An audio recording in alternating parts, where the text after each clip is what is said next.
Hello everyone, BA third year paper first western political thinker. आज हमारा जो topic होगा वो होगा जेएस मिल। जेएस मिल के राजनीतिक विचारों के बारे में अध्ययन हम करेंगे। तो आइए जानते हैं जेएस मिल के बारे में। जॉन स्टुअर्ट मिल, इनका पूरा नाम क्या था? John Stuart Mill. इनका जन्म 1806 ईस्वी में इंग्लैंड में हुआ था। मिल जो हमारे विचारक हैं वो एक इंग्लिश विचारक हैं और एक व्यक्तिवादी विचारक हैं। इनके पिता का नाम जेम्स स्टुअर्ट मिल था। इनके पिता एक इतिहासकार, बहुत प्रसिद्ध इतिहासकार थे। साथ ही साथ वो क्या थे?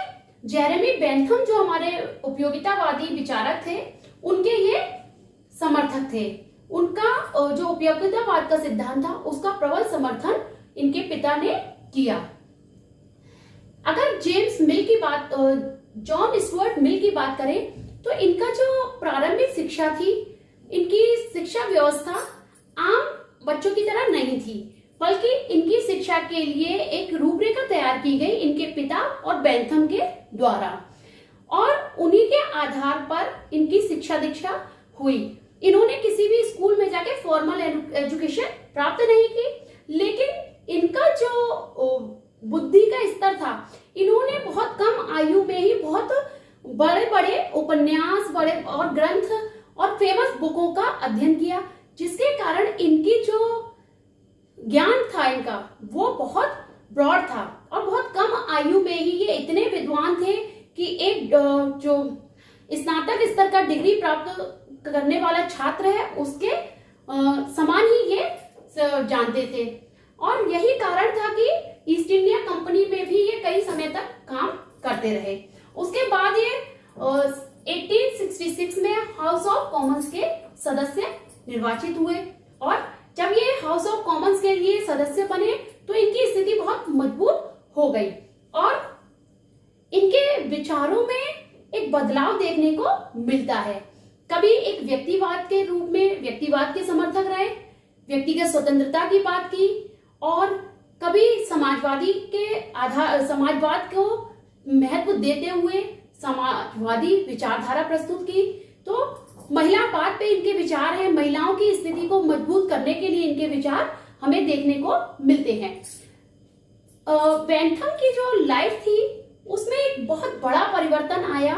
क्या था? इनके ऊपर इनके पिता और जेरेमी बेंथम, इनके विचारों का इतना ज्यादा कहें कि बहुत ज्यादा प्रभाव था, जिसके कारण ये खुलकर कभी अपने विचार अभिव्यक्ति नहीं कर पाए।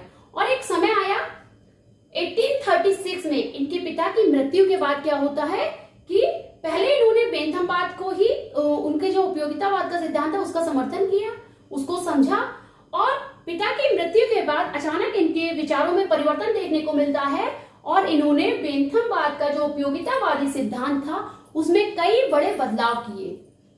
यही कारण है कि इन्हें संशोधनवादी उपयोगितावादी की संज्ञा दी जाती है। 1824 में इनकी शादी होती है हैरियट टेलर नामक महिला से, और फिर इनके विचारों में बहुत परिवर्तन देखने को मिलता है। यही कारण है कि ये राजनीति में महिलाओं की प्रबल भूमिका, एक सक्रिय भूमिका के समर्थक बने, और इन्होंने महिलाओं के लिए मतदान की व्यवस्था की बात की। तो कई सारे विचार ऐसे थे जिससे एक फेमिनिस्ट की विचारवादी ये दिखाई पड़ते हैं। तो आइए जानते हैं अब इनकी कुछ बुक्स, फेमस बुक्स के बारे में। इनकी एक महत्वपूर्ण बुक है यूटिलिटेरियनिज्म, उपयोगितावाद के ऊपर इन्होंने लिखी, जिसमें इन्होंने बेंथम का जो उपयोगितावादी सिद्धांत था उसमें परिवर्तन किया, संशोधन किया। और कोटेशन, इनके लिए कोटेशन भी कही जाती है। कोई एक विचारक है जो कहते हैं कि इन्होंने सिर्फ बेंथम के उपयोगितावाद में संशोधन करके उसे परिवर्तित ही नहीं किया, बल्कि बेंथम के उपयोगितावाद को नष्ट कर दिया। इनकी फेमस बुक है ऑन लिबर्टी, जिसमें इन्होंने व्यक्तिवाद की, व्यक्तिगत स्वतंत्रता की बात की है। प्रिंसिपल ऑफ पॉलिटिकल इकोनॉमी, जिसमें इन्होंने रिकार्डो के जो सिद्धांत थे उनका खंडन किया। द सब्जेक्शन ऑफ वुमेन, जिसमें इन्होंने महिलाओं की स्थिति को सुधारने के लिए उनकी महिलाओं से जुड़े विचार प्रस्तुत किए। इस बुक में इनकी जो वाइफ थी हैरियट टेलर, उनके विचारों का समावेश भी दिखाई पड़ता है। अब जानते हैं कि राजनीति के क्षेत्र में बेंथम का जो उपयोगितावाद था उसमें इन्होंने क्या क्या परिवर्तन किए, किस तरीके से बेंथम के उपयोगितावाद से इनका उपयोगितावाद भिन्न है, जिसे नाम दिया जाता है संशोधित उपयोगितावाद, मॉडिफाइड यूटिलिटेरियनिज्म। तो इसमें बात करते हैं, इन्होंने एक तो बेंथम जो थे वो कहते थे कि अधिकतम व्यक्तियों का अधिकतम सुख, उपयोगितावाद की उसने संज्ञा दी, लेकिन ये कहते हैं, ये मानते हैं कि सुख के एक व्यक्ति के लिए जो सुख का कारण है वो दूसरे के लिए हो सकता है सुख ना हो, वो दूसरे के लिए दुख हो सकता है, या एक व्यक्ति को सुख पहुंचाने वाली वस्तु प्रत्येक व्यक्ति को सुख नहीं पहुंचा सकती है। सबके सुख का मापदंड अलग अलग है। कोई वस्तु एक व्यक्ति के लिए सुख का कारण हो सकता है दूसरे के लिए दुख का कारण हो। तो हम ये नहीं कह सकते कि सुख और दुखों को मात्रात्मक रूप में नापा जा सकता है। तो इन्होंने खंडन किया कि गणितीय जो विचारधारा थी, जो परिमाण की बात करती थी, मात्रात्मक परिवर्तन की बात सुख दुख के लिए बेंथम करते थे, उसका विरोध करते हुए इन्होंने कहा कि सुखों व दुखों में गुणात्मक अंतर होता है, क्वांटिटी नहीं बल्कि क्वालिटेटिव डिफरेंसेस होता है। ये कहते हैं कि जैसे बात की जाए कि एक व्यक्ति को शराब पीना पसंद है तो दूसरे व्यक्ति को हो सकता है नहीं पसंद, तो वो उसके लिए हानिकारक है। तो यही चीज है कि सुख और दुख, इनकी अनुभूति, इनका मात्रा को निश्चित नहीं किया जा सकता और उनमें क्वालिटेटिव डिफरेंस होता है। सुख व दुख का गणितीय मापन असंभव।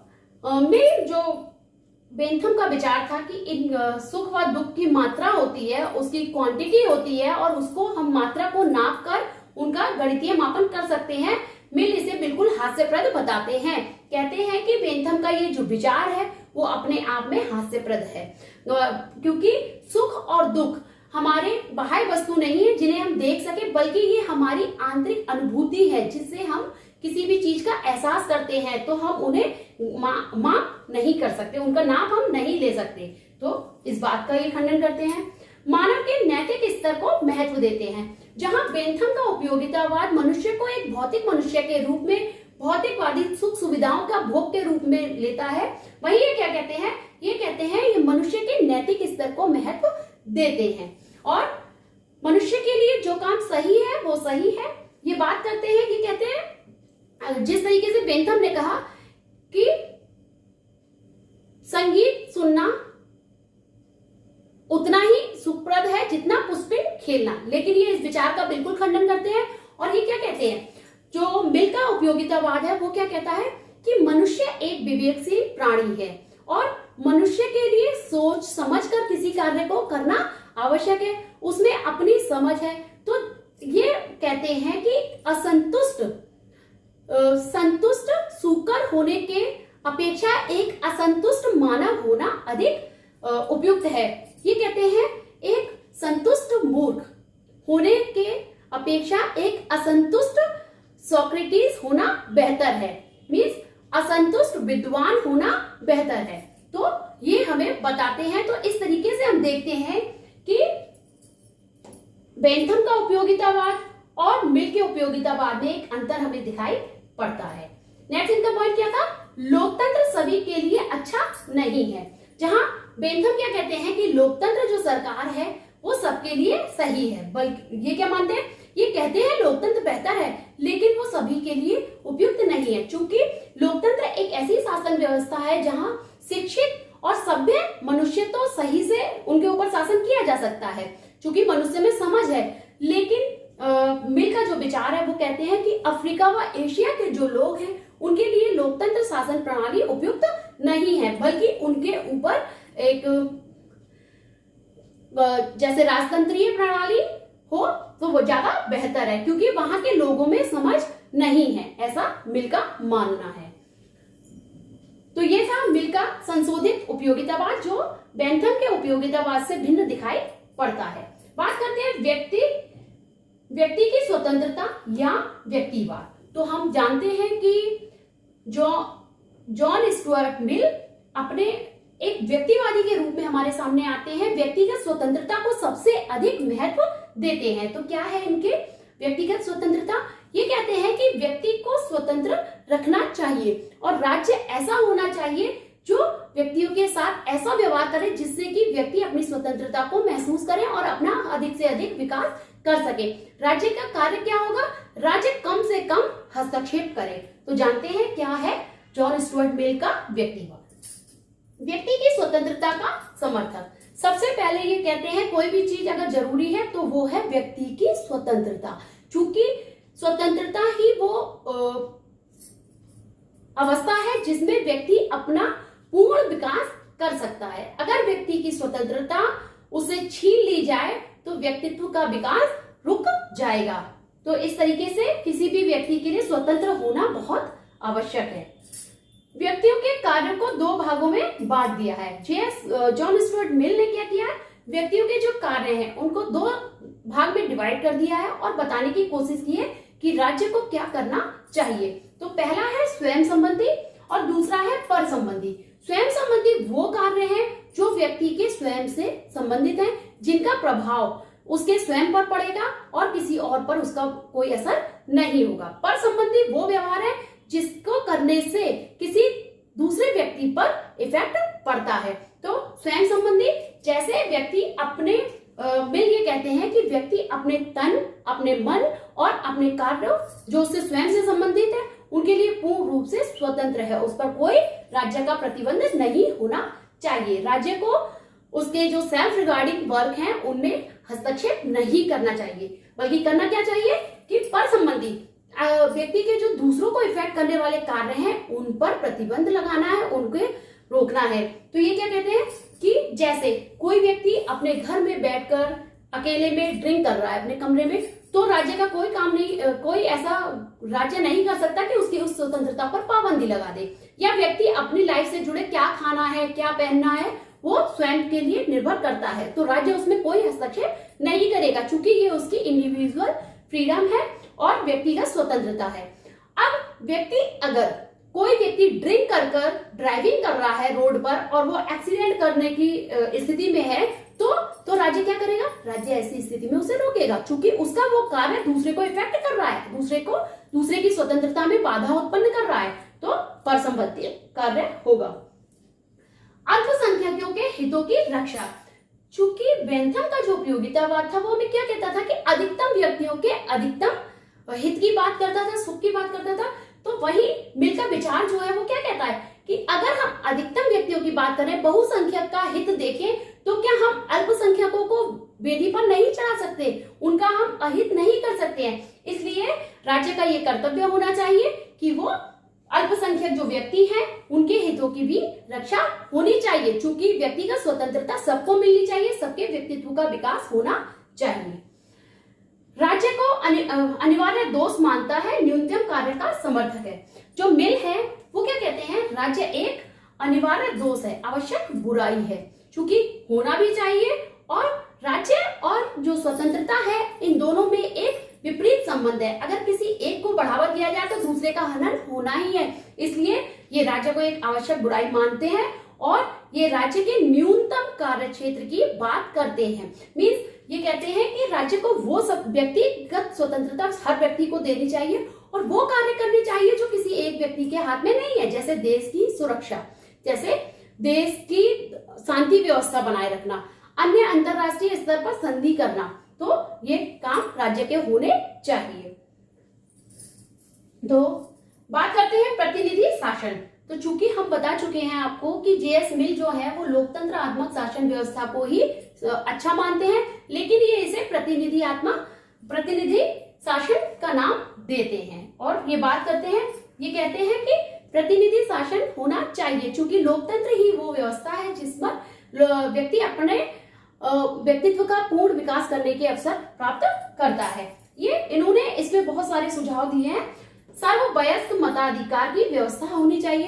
ये कहते हैं जो भी वयस्क नागरिक हैं उन सबको मताधिकार का अधिकार मिलना चाहिए, उनमें कोई भेदभाव नहीं होना चाहिए, बल्कि ये बेंथम के उस एक व्यक्ति एक मत के अगेंस्ट है, उस विचार को नहीं मानते। और ये क्या कहते हैं, इनका एक नया सुझाव है, विद्वान लोगों को एक से अधिक मत देने चाहिए। तो जॉन स्टुअर्ट मिल जो है वो क्या कहते हैं कि जो हमारे समाज में पढ़े लिखे व्यक्ति है, जो बहुत विद्वान है, बहुत ही अच्छे टैलेंटेड है, उन व्यक्तियों को एक से अधिक मतदान देने का अधिकार होना चाहिए।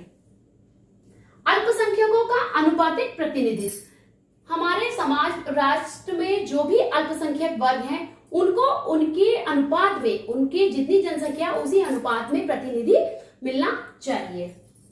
निर्वाचित प्रतिनिधियों को राज्य की निःशुल्क सेवा करनी चाहिए। मिल का क्या विचार है कि जो भी निर्वाचित होकर हमारे प्रतिनिधि जनता के द्वारा चुने जाते हैं उनको जो भी अपनी कार्य सेवाएं देनी चाहिए वो निःशुल्क देनी चाहिए, क्योंकि अगर वो अपने कार्य का वेतन लेते हैं तो उनके कार्य करने के तरीके में बदलाव आता है, ऐसा मिल मानते हैं। साथ ही साथ मिलकर कहते हैं कि जो निर्वाचित प्रतिनिधि हैं उन्हें अपने विवेक के अनुसार कार्य करना चाहिए, किसी के दबाव में कार्य नहीं करना चाहिए। महिलाओं के मताधिकार का समर्थक, जेएस मिल वो विचारक है जिन्होंने महिलाओं के मताधिकार की बात की है। इन्होंने ऐसे बहुत सारे विचार दिए हैं जो महिलाओं की स्थिति में सुधार में सहायक होते हैं। साथ ही साथ इन्होंने द्विसदनात्मक व्यवस्थापिका की बात की है और ये कहते हैं कि संसद जो भी हमारा प्रतिनिधि शासन है वहां सरकार का जो टाइम होना चाहिए वो ना तो बहुत अधिक कम होना चाहिए ना बहुत अधिक होना चाहिए, क्योंकि अगर कम समय होगा जो भी हमारे प्रतिनिधि चुन के आए हैं तो कम समय में उनमें स्थिरता नहीं आ पाएगी और जरूरत से ज्यादा समय हो जाएगा तो वो अपने पद का गलत उपयोग कर सकते हैं। यही कारण है कि इंग्लैंड में 5 वर्ष कॉमन सभा का समय सीमा नियुक्त की गई है। तो हमने देखा कि जेएस मिल के द्वारा कई सारे विचार दिए गए हैं जो वर्तमान राजनीति में भी अपना कहीं ना कहीं प्रभाव रखते हैं। कुछ एक विचार अपने आप में अलग है, जैसे इन्होंने बात की कि विद्वानों को अधिक मत देने का अधिकार है, ये नहीं देखा जाता, लेकिन पढ़े लिखे लोगों को, कर देने वाले लोगों को मत देने का अधिकार है, ऐसा हम देखते हैं। अमेरिका में मत देने के लिए पढ़ा लिखा होना जरूरी है। अनुपातिक प्रतिनिधित्व हम देखते हैं। तो कई सारे इनके विचार हैं जो राजनीति के क्षेत्र में अपना महत्व रखते हैं। Thanks for watching.